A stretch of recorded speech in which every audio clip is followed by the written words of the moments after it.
Le coloriage n'est pas seulement un plaisir enfantin. Depuis quelques années, l'art si simple de colorier des mandalas, par exemple, est devenu une pratique très fréquente chez les adultes. Au vu des bienfaits émotionnels, physiques et cognitifs que cette pratique distrayante apporte, on trouve de plus en plus de magasins et de librairies qui vendent des livres orientés vers un public adulte. Les œuvres avec d'incroyables dessins nous invitent à sortir cet enfant intérieur, à être plus libre. Dans cet article, nous vous invitons à découvrir ces fascinants dessins et à comprendre pourquoi l'acte du coloriage peut être aussi bienfaisant que sortir marcher. Un plaisir pour notre cerveau, le coloriage. Grâce à cette activité, nous déployons une infinité de stratégies, d'attention et de mémoire qui deviennent très pratiques à n'importe quel âge. En effet, le coloriage est très connu dans le champ de la médecine et de la thérapie. Les bienfaits du coloriage d'un point de vue clinique. Cela fait plusieurs années que l'on propose le coloriage à des personnes qui ont des déficiences mentales. C'est un exercice qui peut leur apporter un moment de détente et même de contrôle émotionnel.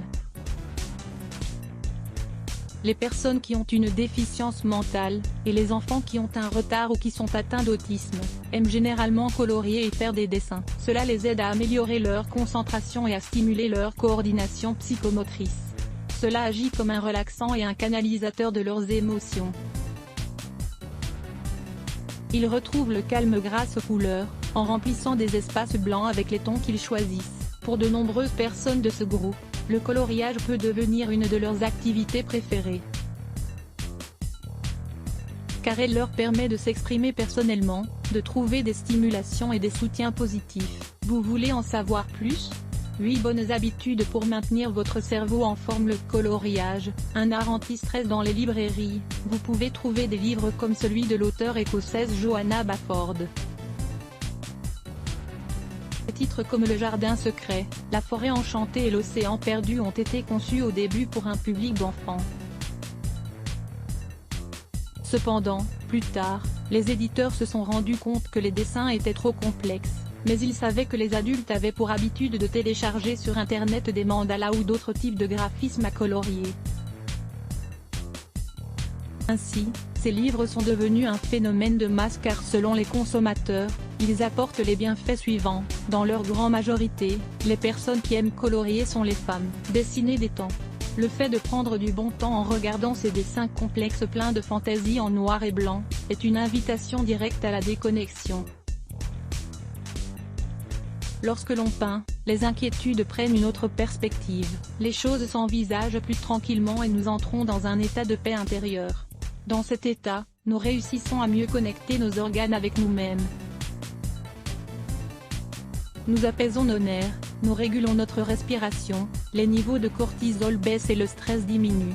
Nous améliorons notre attention et notre mémoire. De plus, il y a un aspect important qu'il faut connaître. Le simple fait de choisir une couleur peut exprimer notre état animique.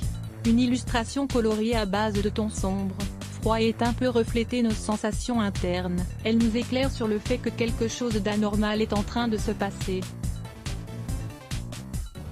Dessiner est une expérience extérieure qui nous permet d'entrer en contact avec nos émotions. Colorier, un acte émotionnel et spirituel. Le célèbre psychiatre, médecin et essayiste Carl Gustav Jung a étudié l'art de peindre et de dessiner comme un mécanisme d'expression et de libération. Ses travaux se sont concentrés surtout sur les mandalas et leur symbolisme. Mais il est intéressant de rapporter ici certaines de ces réflexions qui définissent très bien cette récente mode de colorier. Lisez aussi, comment les couleurs affectent-elles notre corps et notre esprit. L'art de colorier est un acte qui nous unit à nos émotions, mais également à notre être intérieur et à de nombreuses sensations qui émanent de notre inconscient. Quand nous dessinons, nous le faisons en silence.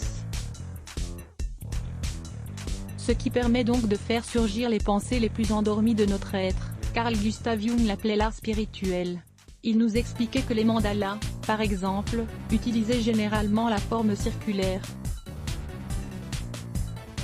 Car c'était la représentation d'un cosmos, de notre propre intérieur en évolution, depuis un point intérieur vers un point extérieur, dans le but d'exprimer le bon et le mauvais. Ainsi, de nombreux dessins à colorier commercialisés aujourd'hui sont représentés dans des formes circulaires.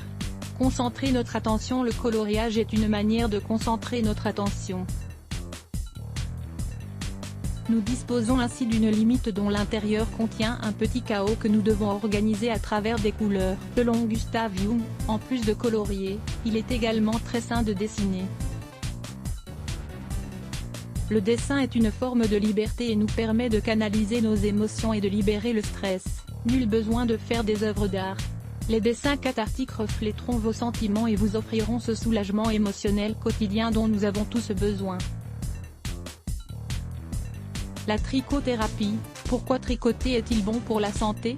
Tricoter. Il est possible, qu'en lisant ce mot, vous ayez à l'esprit une vieille femme qui tricote un pull pour un proche. Rien n'est plus éloigné de la lire plus lettre ce bloc ADS. Why?